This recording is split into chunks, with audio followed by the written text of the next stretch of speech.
Get those kids in that basement. Get them in that closet. Get away from the windows! Get away! Get away! Get away! Get away! People underneath the girders of this overpass, they're still hanging on.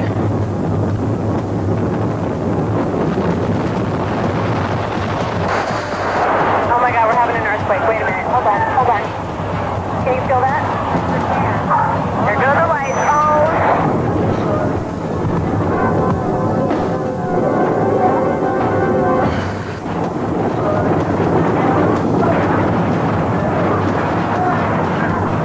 We have a major fire burning in San Francisco's Marina District. It started at the northeast corner of Beach End. This is Zero Street. We have the band now approaching the coast.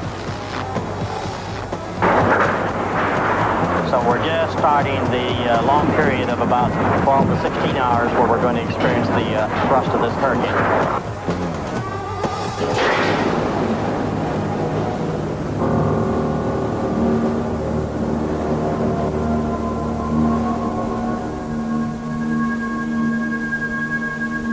Nos pasamos la mayor parte de nuestras vidas aprendiendo a controlarnos a nosotros mismos y nuestro medio ambiente.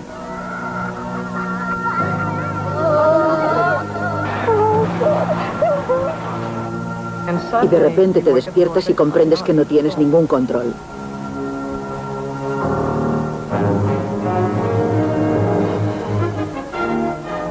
Cuando ruge la tierra.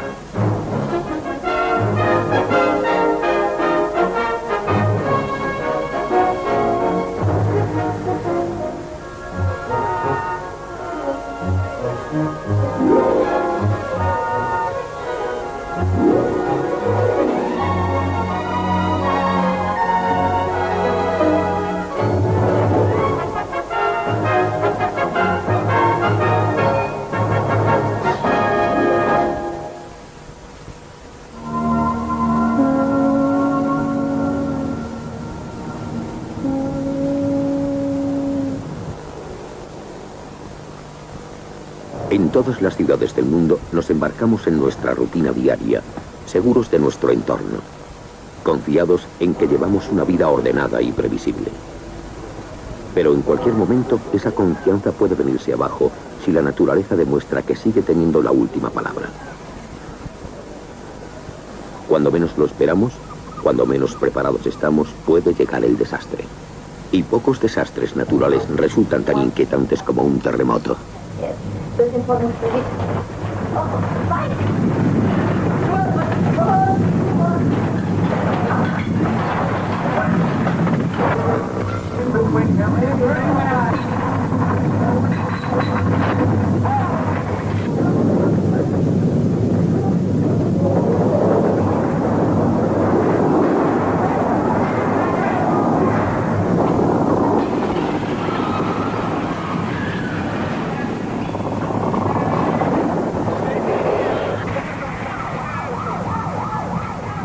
El terremoto que sacudió San Francisco el 17 de octubre de 1989 tuvo realmente su epicentro a 80 kilómetros de distancia, cerca de una montaña llamada Loma Prieta. Incluso en una zona habituada a los terremotos, este supuso todo un mazazo.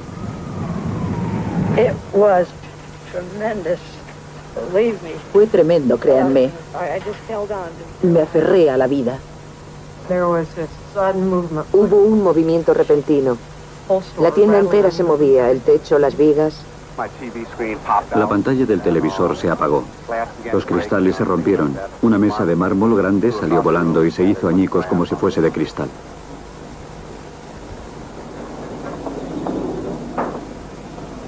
El terremoto de Loma Prieta duró tan solo 15 segundos, pero en ese cuarto de minuto, el norte de California sufrió daños por valor de $6.000 millones y 62 personas perdieron la vida.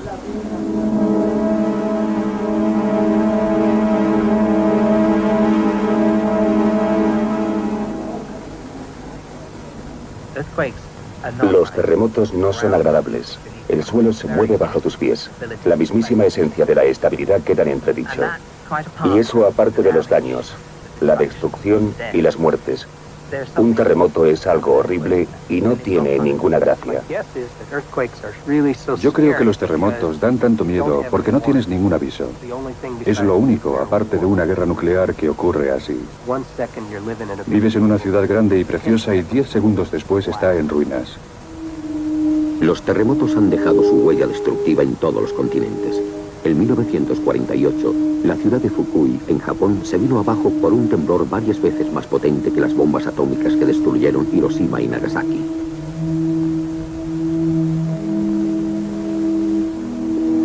La Ciudad de México se vio sacudida por un terremoto gigantesco en 1985. Murieron casi 10.000 personas en el mayor desastre de la historia mexicana.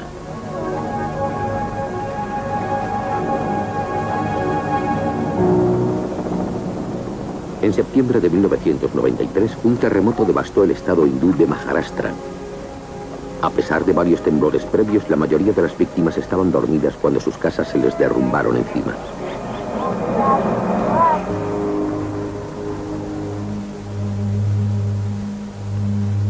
Todos los días, la Tierra sufre las sacudidas de cientos de pequeños terremotos.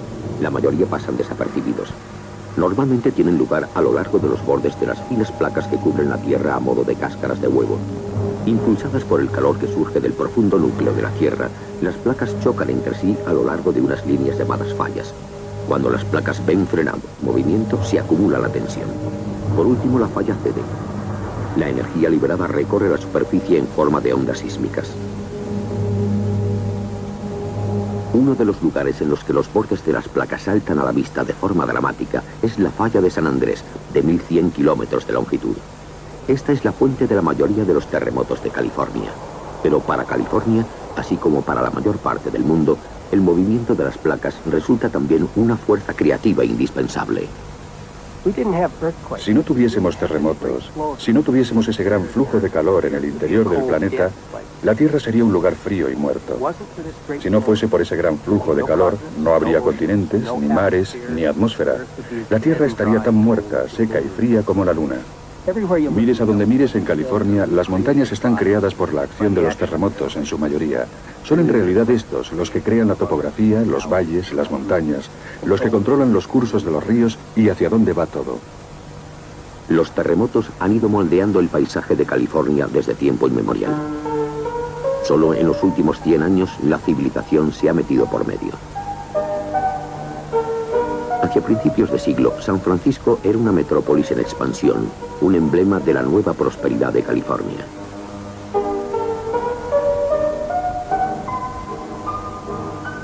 Pero el 18 de abril de 1906, esa prosperidad quedó aplastada por el terremoto más famoso de la historia de Estados Unidos.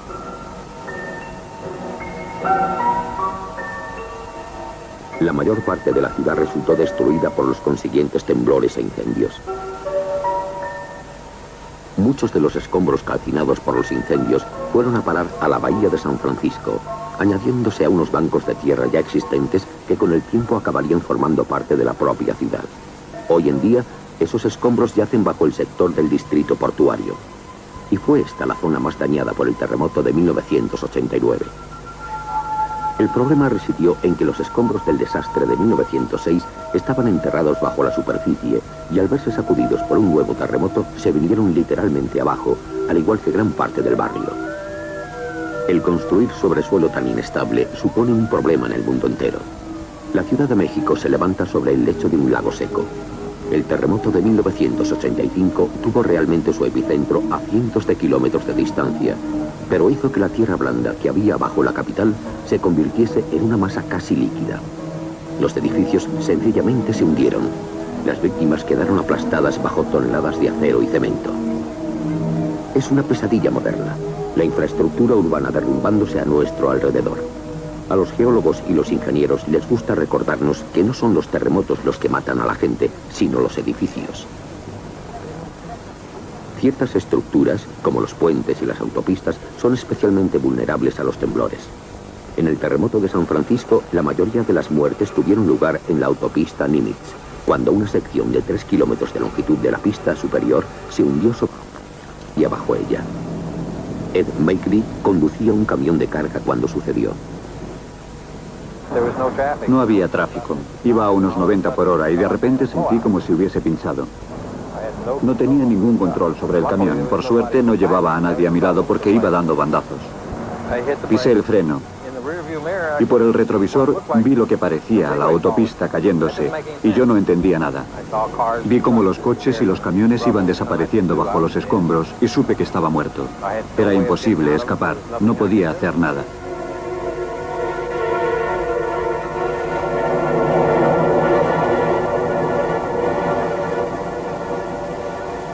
Megby tuvo suerte aquel día. Su camión se paró por casualidad debajo de la única sección de la autopista que no se cayó.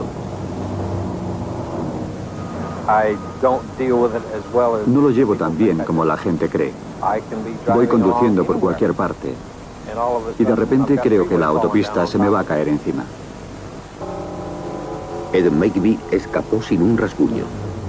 Otros 42 conductores murieron. 5 años más tarde, cuando un terremoto sacudió Los Ángeles, hubo un hundimiento similar de autopistas. Por fortuna, el temblor tuvo lugar antes del amanecer, cuando la carretera estaba prácticamente vacía. La próxima vez, esto podría suceder en hora punta. Pero en conjunto, a pesar de los desastres de las autopistas y la pérdida de algunos bloques de apartamentos y casas, San Francisco y Los Ángeles resistieron sus temblores extremadamente bien, en gran medida porque la mayoría de sus grandes edificios fueron construidos teniendo los terremotos en mente. Con demasiada frecuencia, en otras partes del mundo no sucede lo mismo. En diciembre de 1988, un terremoto relativamente flojo sacudió la ciudad armenia de Leninakán y sus miles de construcciones baratas. El 80% de la ciudad quedó destruida y murieron más de 25.000 personas. Se enviaron perros especialmente adiestrados para ayudar en la búsqueda de supervivientes y cadáveres, una práctica habitual en tales catástrofes urbanas.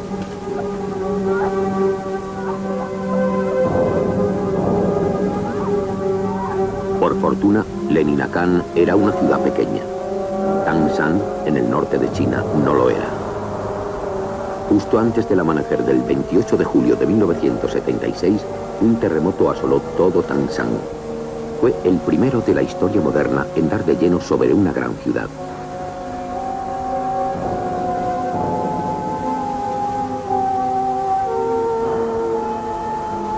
Las cuentas más aproximadas que existen nos hablan de 250.000 de muertos. Desaparecieron familias enteras, con lo que resultó imposible saber por los supervivientes exactamente cuántos habían perecido.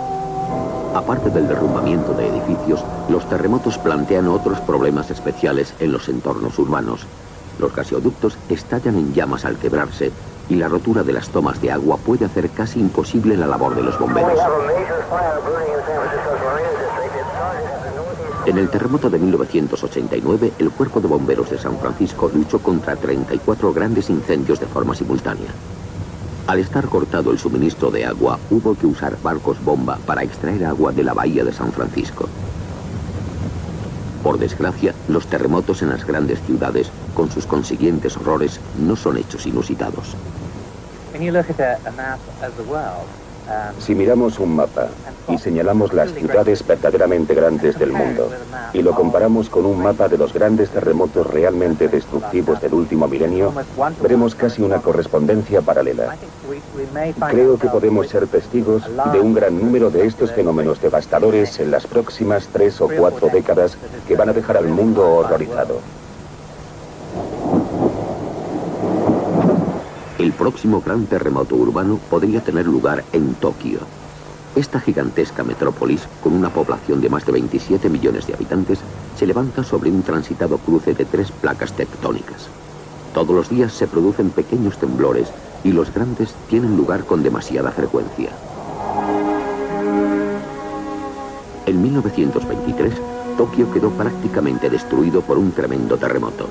Gran parte de los destrozos y la mayoría de las 140.000 muertes no fueron causa del mismo, sino de los incendios que se prolongaron durante varios días.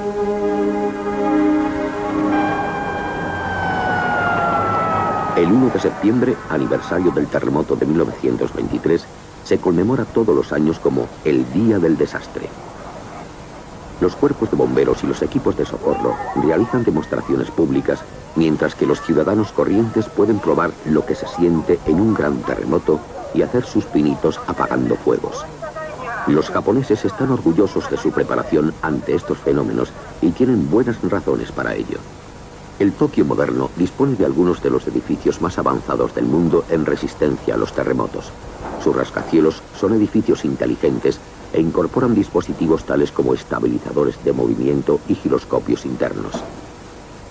Pero la inmensa mayoría de los 8 millones de edificios de Tokio son viejos y tienen estructuras de madera. Se amontonan a lo largo de calles estrechas y retorcidas que podrían resultar una pesadilla para los bomberos. Para empeorar las cosas, la ciudad está rodeada por un cinturón incendiario de refinerías petrolíferas, tanques de almacenado de petróleo y plantas químicas, la mayoría construidas sobre la inestable tierra ganada a la bahía de Tokio. En pocas palabras, incluso un Tokio alerta a los terremotos es un desastre en ciernes.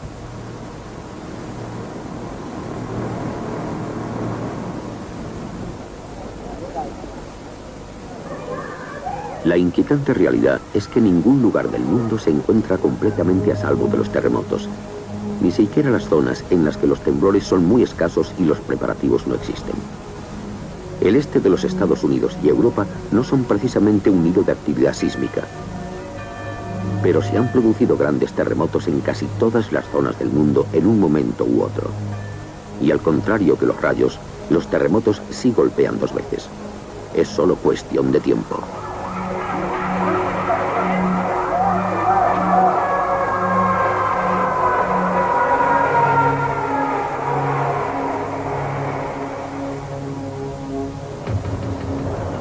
No hay fuerza en la naturaleza que pueda llegar a compararse con la potencia de un movimiento sísmico, excepto una. Los tornados atacan con la intensidad de un terremoto y la precisión de un misil teledirigido. Tienen la capacidad de fascinar y aterrorizar al mismo tiempo, y con la llegada de las cámaras de vídeo, el terror está siendo bien documentado por los vídeos caseros.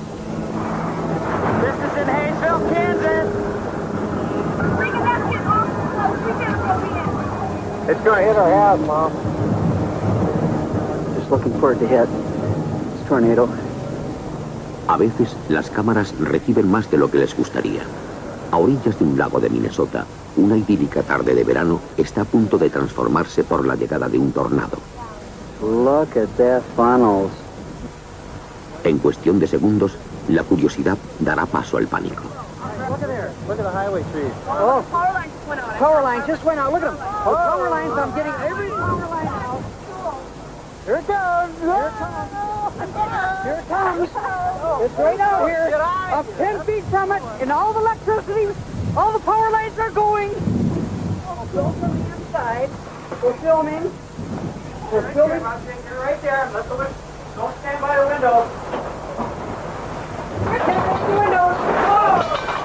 Get away from the windows. Tree just flew over. Wow, look at that tree over there. Look at that. Get away from the windows. Get away. Get away. Get away. Get away. Get away. Where's everybody? Where's everybody? Where is everybody? Oh my God. Are you guys okay? Estas víctimas del tornado tuvieron una suerte increíble. No sufrieron heridas y solo hubo daños superficiales. La destrucción suele ser mucho peor. Un tornado puede azotar cualquier país, pero en el medio oeste estadounidense se producen más tornados que en ninguna otra parte del mundo. Y a su paso dejan un rastro de destrucción y desesperación.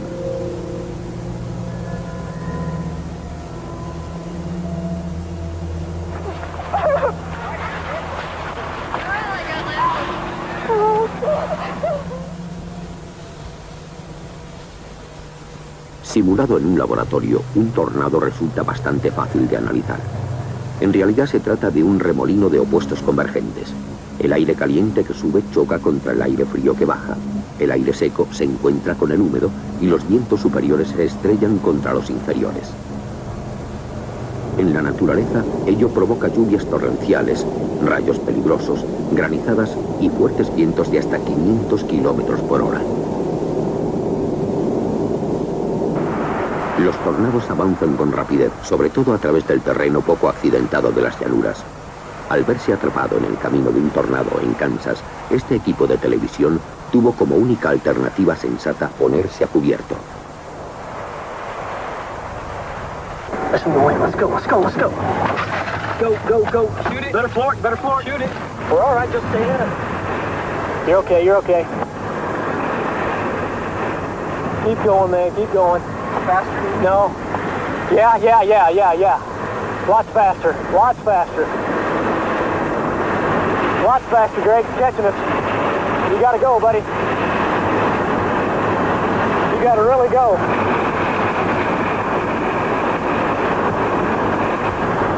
You got a blaze, buddy. You want to jump out? Yeah, we want to jump out. We want to get in front of the van. Get under here. Keep rolling. Yeah, I'm rolling. Got it? Let's go. Get up underneath. Under here. Get up under the girders. Is that where we want to go? Yeah. Underneath the girders. Keep rolling, Ted. Coming at us. Keep rolling.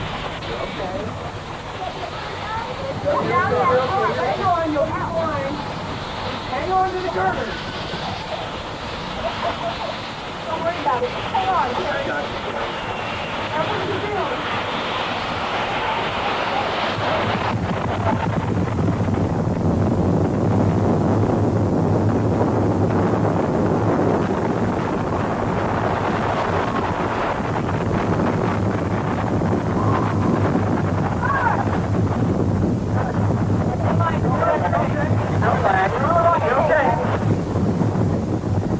Los tornados figuran entre los más destructivos de todos los fenómenos naturales y solo en los Estados Unidos son responsables de docenas de muertos cada año.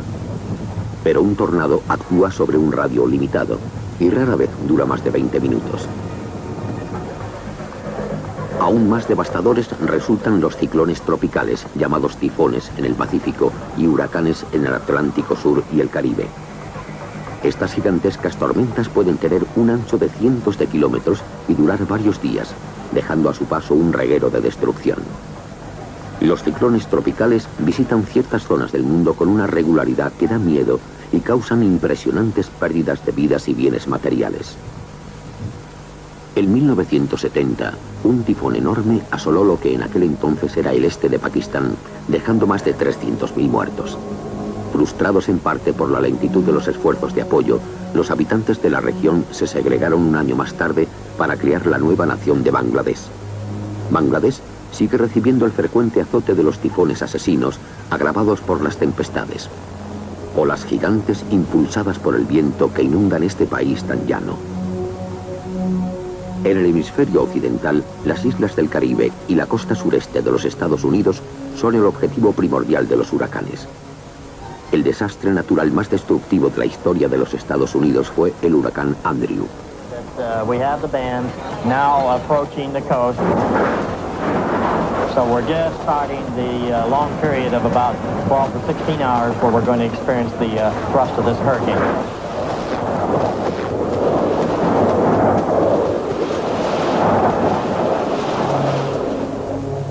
Cuando el Andrew golpeó Florida el 23 de agosto de 1992, se midieron vientos de 262 kilómetros por hora y seguían incrementándose cuando rompieron el anemómetro del Centro Nacional de Huracanes. La tormenta tuvo su punto más violento justo al sur de Miami. Si bien pasó por aquí una sola noche, el Andrew, al igual que todos los desastres naturales, dejó tras de sí un legado de ruinas. Causó un enorme daño medioambiental que podría prolongarse durante varias generaciones. Para los supervivientes, la vida nunca volverá a ser igual. No tengo seguro. Mi coche está destrozado, pero no soy la única. Hay bastantes personas que están pasando por lo mismo. Miren a su alrededor. ¿Te sientes tan perdida?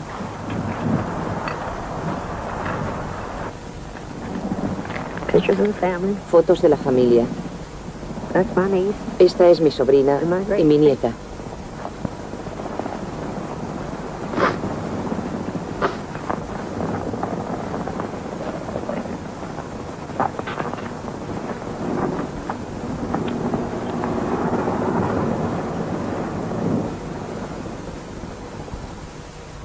Antes de desatar su furia contra el sur de Florida, el Andrew nació, como casi todos los huracanes, siendo una borrasca en las costas africanas. Las tormentas se forman cuando el aire caliente y húmedo sube y se enfría. Luego se van haciendo más grandes y rápidas mientras corren hacia el oeste, convirtiéndose en violentos ciclones que pueden azotar el Atlántico oeste de junio a noviembre. El centro del huracán, conocido como el Ojo, permanece en calma, pero los muros del Ojo se componen de intensas tormentas con aparato eléctrico que generan vientos feroces y tempestuosos. Y pocas veces se han visto vientos tan salvajes como los del Andrew.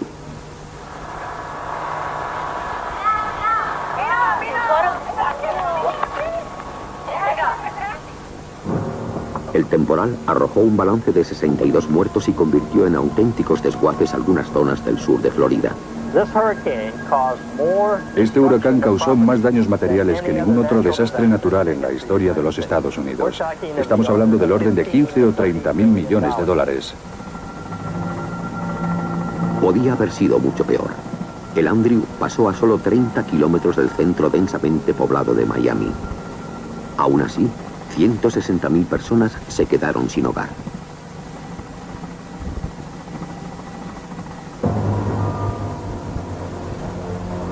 Aparte de las miles de tragedias personales, se produjo un inmenso problema medioambiental. En un día, el huracán Andrew creó al menos 3 millones de toneladas de basura. Quedaron suficientes restos combustibles como para alimentar hogueras en más de 100 sitios, algunas de ellas durante las 24 horas del día. El humo ya resultaba bastante dañino, pero el Andrew desencadenó otros peligros más insidiosos. La especialidad de Mike Hazzard consiste en detener derrames peligrosos y tóxicos. Después del Andrew, recorrió junto a su equipo los barrios devastados en busca de las amenazas caseras. Normalmente, al ver una casa y los típicos productos químicos que hay en ella, como un poco de acetona, un bote de líquido para frenos, un quitamanchas, te dices, ¿qué más da? ¿Tanto daño puede hacer esto al medio ambiente? Si abriese esto y lo derramase sobre el suelo, ¿contaminaría el agua subterránea de toda la zona? No, probablemente no. Pero no es eso lo que tenemos aquí. Lo que tenemos aquí es esta cantidad y mucha más en cada una de las casas. Si cogiéramos todo esto y se rompiesen todos los contenedores vertiéndose al medio ambiente a la vez, sí que sería demasiado.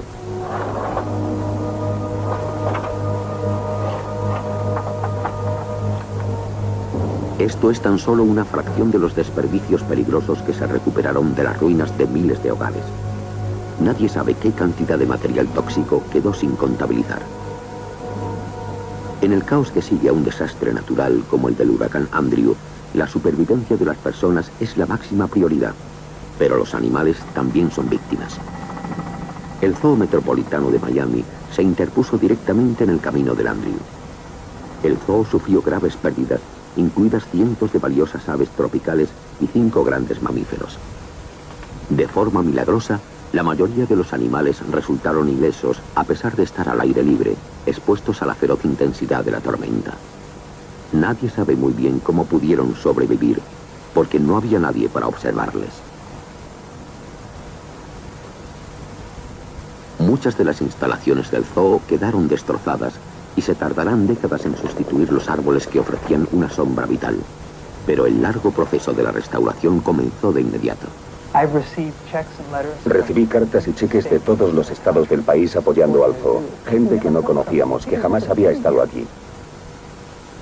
Creo que una de las anécdotas más conmovedoras de aquella situación fue que recibí un cheque y vi que el remite de la carta era de Homestead. Homestead está aquí, en el sur de Miami, y probablemente fue la zona más devastada por el huracán Andrew. La carta decía, por favor acepten este donativo en memoria de nuestra hija Naomi Browning, que murió a causa de la tormenta. Te sientes casi culpable de que no te haya pasado a ti, ya que estás rodeado de tragedias así. Y ahí tenía a una señora que me enviaba un cheque en memoria de su hija de 12 años, que resultó haber sido una voluntaria del zoo una temporada. Y yo le dije, señora Browning, ¿por qué? Y entre lágrimas lloraba al teléfono mientras hablaba conmigo. Me dijo, Ron, antes de que se cayese la viga y la aplastase, se había pasado toda la noche diciéndome, mamá, estoy muy preocupada por los animales del zoo.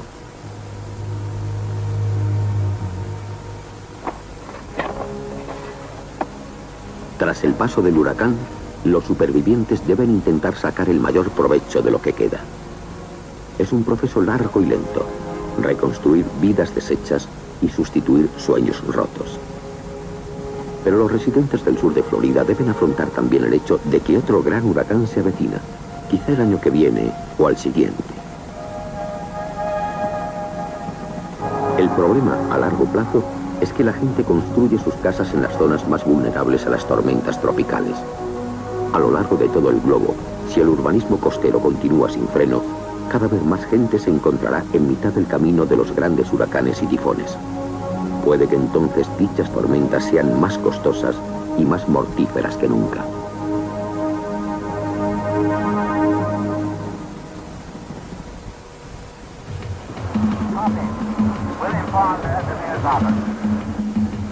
La mayoría de los desastres naturales tienen la piedad de ser rápidos.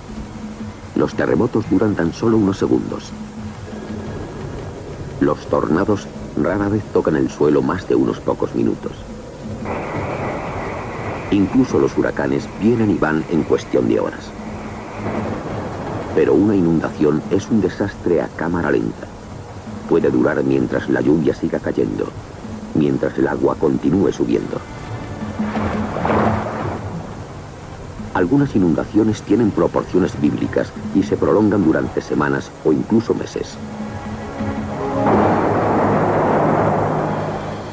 Y de esa índole fue la inundación que asoló el valle del Mississippi en 1993.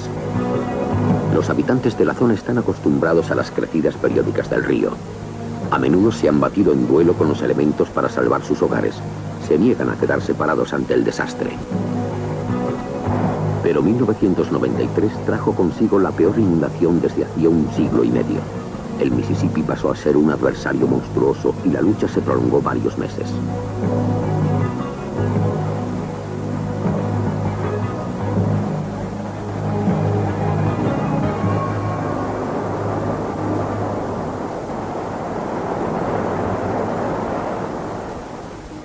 Las aguas caídas sobre casi un cuarto de Norteamérica fueron a parar a los ríos Mississippi y Missouri.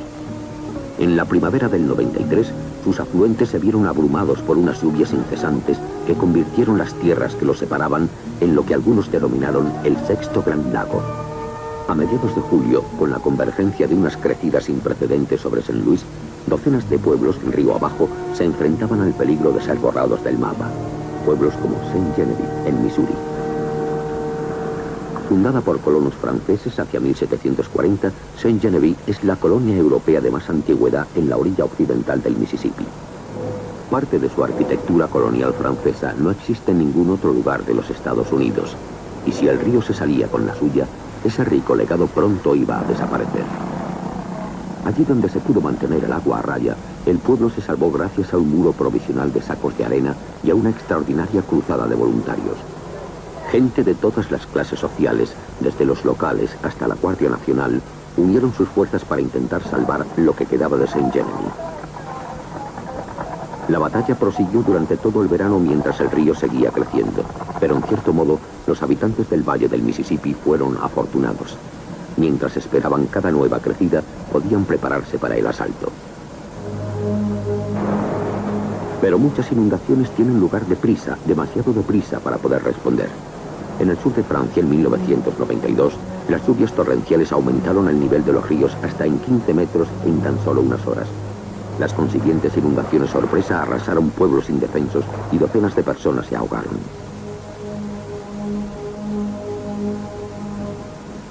Los habitantes de St. Genevieve tuvieron tiempo para enfrentarse al avance gradual del río y estaban preparados para lo peor. Uno de los que lideró la lucha fue Bern Baumann, un contratista local. Bern era presidente de la Asociación de Diques del Distrito Centro, organismo responsable de mantener los diques que se había tragado el río. Coordinó los esfuerzos por salvar lo que quedaba del pueblo.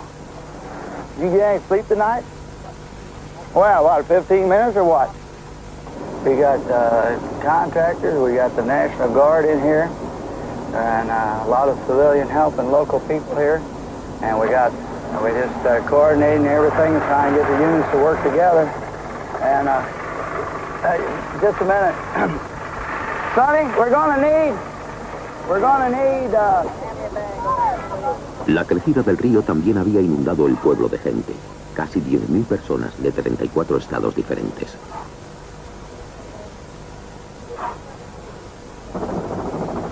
Pero a pesar de todos sus esfuerzos, tras 2 meses y medio de inundaciones, más de la mitad de Saint Genevieve yacía bajo el agua. Diques provisionales recorrían toda la ciudad creando una ribera artificial. Una isla hecha por el hombre se levantaba allí donde antes se cruzaban las calles Wenner y North Main. Se trataba del trabajo de 4 familias que se habían unido en una batalla desesperada por salvar sus hogares, y parecían ir ganando al menos por el momento. Pero en su esfuerzo por frenar al río, las familias se habían enfrentado a una dolorosa decisión. Únicamente los hogares de aquellos que pudiesen quedarse a luchar quedarían protegidos por el dique. Al principio acordaron todos que las 5 familias iban a quedarse aquí. Después una de las casas no fue incluida y siento mucha lástima por ella. Pertenece a Henry Stackle, que tiene 70 años. Siempre ha sido de los que ha luchado. Hace unos años probablemente hubiese sido el líder de esta zona. Ahora el río sigue creciendo y él ya no es tan joven como antes.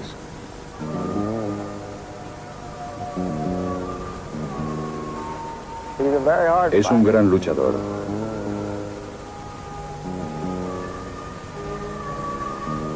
Y supongo que esta es la primera batalla que pierde.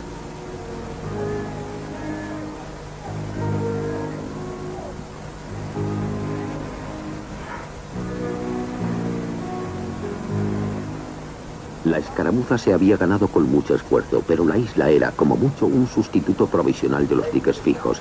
Aquellos que habían fallado, aquellos que habían sido construidos por el cuerpo de ingenieros del ejército como parte de una inmensa red diseñada para domar al Mississippi. Durante el transcurso de medio siglo, dicho cuerpo había levantado unos 3.500 kilómetros de muros de retención de cemento y bancos de tierra, concebidos para defender pueblos y fincas y corregir el curso natural del río. Los propios terratenientes, junto con los gobiernos municipales y estatales, habían construido miles de kilómetros más, pero el plan creó nuevos problemas. Durante 10.000 años, las grandes llanuras del medio oeste americano sirvieron de acequias naturales para sus ríos. Solo en los últimos siglos, la civilización ha invadido los dominios del río.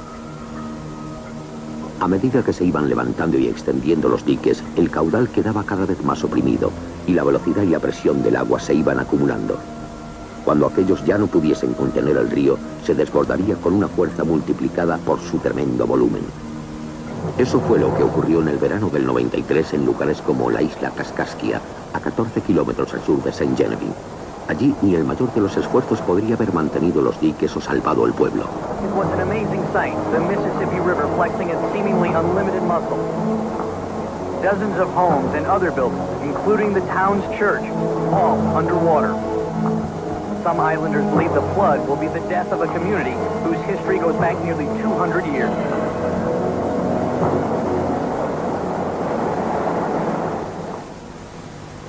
Entonces, todos los habitantes de Kaskaskia, humanos y animales, se vieron obligados a refugiarse en el único terreno elevado disponible, el mismísimo dique que les había fallado. Yeah, there's water on the whole island and all around the dike. Probably the only part right now that does not have water on it are the very high ridges out in the center, and the water is going to continue coming up. It's continual rain up north, and a lot of dikes have broken both north and south. So I'm sorry to tell you, honey, but we lost everything. But us. I love you, sweetheart. We'll see you later, okay? All right, bye-bye, hon. I just want to get off. Solo quería salir. My kids, my husband. Quería que mis hijos y mi marido saliesen. My furniture's all still Mis there. muebles siguen ahí, todo por lo que habíamos trabajado. Dogs, cats. Teníamos perros, gatos, 2 vacas, But I got my family. pero tengo a mi familia.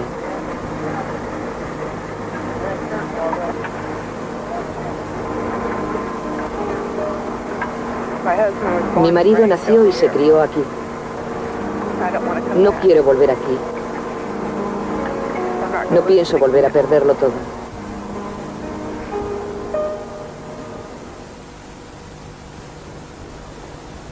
Por todo el medio oeste, los diques habían infundido una sensación de falsa seguridad para las crecientes poblaciones de las llanuras. A finales del verano del 93, 2/3 de todos los diques habían sido derruidos o desbordados ante el constante asalto de los ríos. A lo largo de todo el planeta y de la historia, el hombre siempre se ha instalado en las llanuras para aprovecharse de sus fértiles suelos y de los recursos del propio río. En muchos lugares ha debido protegerse mediante diques artificiales, pero estos tienen cierta tendencia a fallar, a veces con resultados catastróficos. En China, durante los años 30, las inundaciones rompieron los diques situados a lo largo de los ríos Yangtze y Huanghe. Las inundaciones del Yangtze mataron a 3,5 millones de personas en uno de los mayores desastres naturales de este siglo.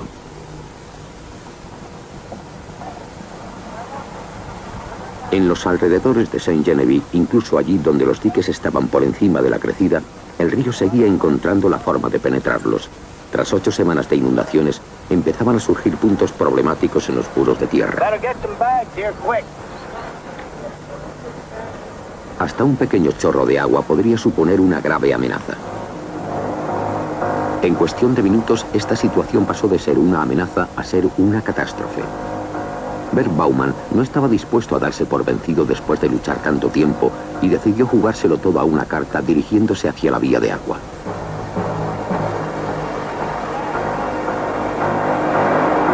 Con suerte, Bert esperaba frenar la inundación y ganar tiempo para aquellas familias cuyas casas se interponían en el camino del agua. Cogía tierra de donde podía, incluso de la base del dique que le sustentaba. Pero por mucho que se esforzaba, no tenía nada que hacer contra el río.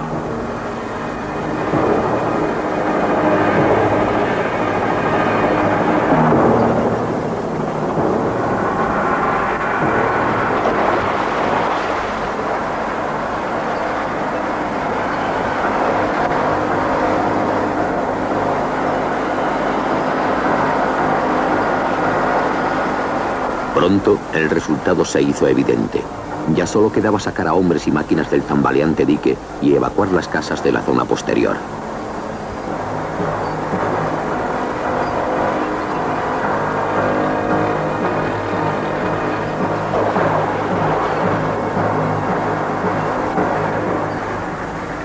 Después de que se cayese el vehículo, las posibilidades eran una o ninguna.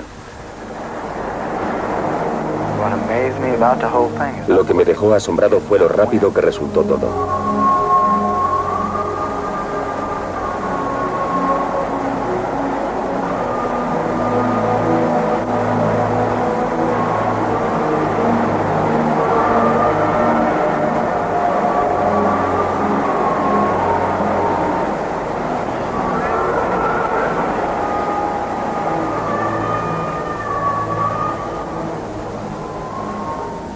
A lo largo del Medio Oeste, las inundaciones de 1993 pasaron una factura tremenda.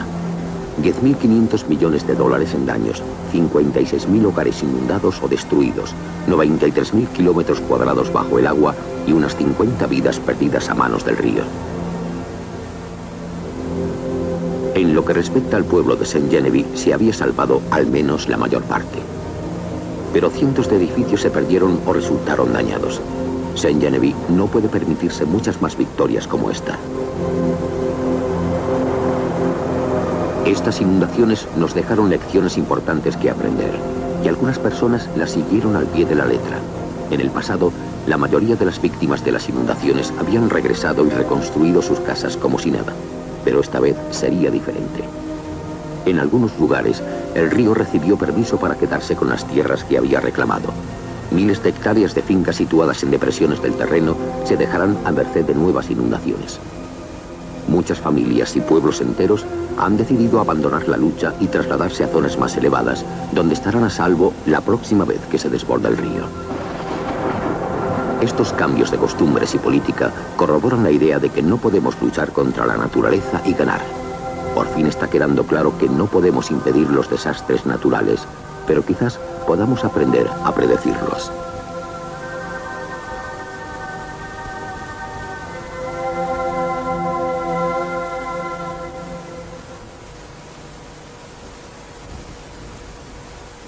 En California, los científicos intentan predecir los terremotos.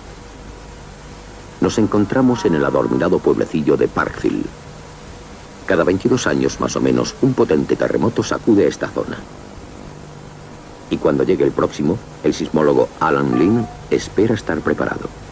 Parkville será nuestra primera oportunidad en todo el mundo de captar de verdad un terremoto en todo su esplendor, de estar sentados esperando con todos nuestros instrumentos afinados y listos para actuar. El Departamento de Supervisión Geológica se ha gastado millones de dólares en equipar Parkville. Por todo el valle se colocan instrumentos muy sofisticados, como este láser, para detectar el más mínimo movimiento a lo largo de la falla de San Andrés. Si la Tierra se mueve unos pocos milímetros antes de que estalle un terremoto, los sismólogos podrían ser capaces de lanzar un aviso. El experimento Parkville no solo está diseñado para predecir cuándo tendrá lugar un terremoto, sino también para saber justo dónde va a ocurrir. Se basa en una idea llamada la teoría del gap sísmico. La teoría del gap sísmico es en realidad un concepto muy sencillo. Y lo único que dice es que dado que el movimiento se produce a lo largo de todo el borde de la placa, van a producirse terremotos en toda esa línea y los lugares que hace tiempo que no los tienen serán los primeros en sufrirlos. Mediante la detección de aquellos lugares más susceptibles de recibir un terremoto, los científicos y los urbanistas pueden concentrarse en proteger edificios y personas. Pero los geólogos no pueden crear un terremoto en un laboratorio. La única forma de probar sus teorías es esperar a que ocurra uno y rezar para salir con vida para analizar los datos.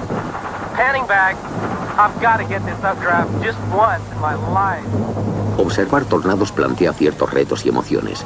En primavera y verano se da la estación de los tornados en el medio oeste.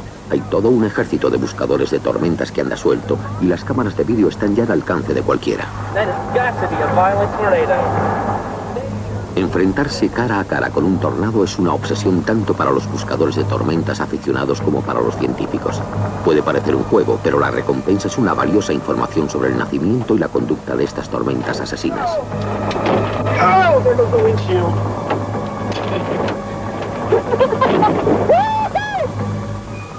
Las técnicas de detección remota, como el radar Doppler, son tan importantes como la observación directa.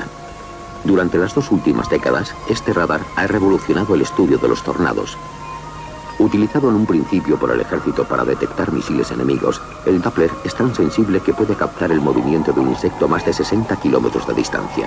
En el exterior, se pueden utilizar unidades portátiles del radar Doppler para grabar a distancias peligrosamente cortas. Oh, look. I'm on the left side of that tight circulation. And I'm going to go over. Gracias a la información compilada, los científicos están creando modelos por ordenador de fuertes tormentas para aprender aún más sobre su estructura y conducta. Del mismo modo que los terremotos, la clave para evitar una catástrofe es alertar al público. En el Servicio Nacional de Meteorología, los científicos han instalado el NEXRAD, la última generación del radar Doppler avanzado. Las imágenes mejoradas del NEXRAD hacen que sea más fácil detectar los tornados mientras se están formando. Ello puede ahorrar unos minutos críticos a la hora de alertar a los que están en el camino del tornado. La predicción de los huracanes también está aumentando su precisión a medida que los científicos consiguen una nueva perspectiva sobre estas tormentas gigantes, gracias a la ayuda de potentes herramientas avanzadas como el transbordador espacial y los satélites meteorológicos. Y según aumenta la precisión de las previsiones, las desgracias de los huracanes disminuyen.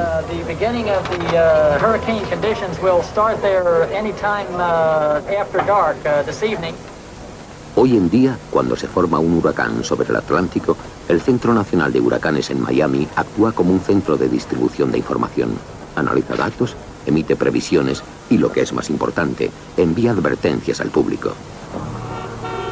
Existe una línea muy fina entre alertar a la comunidad y crear pánico. Las evacuaciones son caras y las falsas alarmas pueden minar la confianza de la población. Pero ante un huracán que se avecina, lo mejor es quitarse del medio.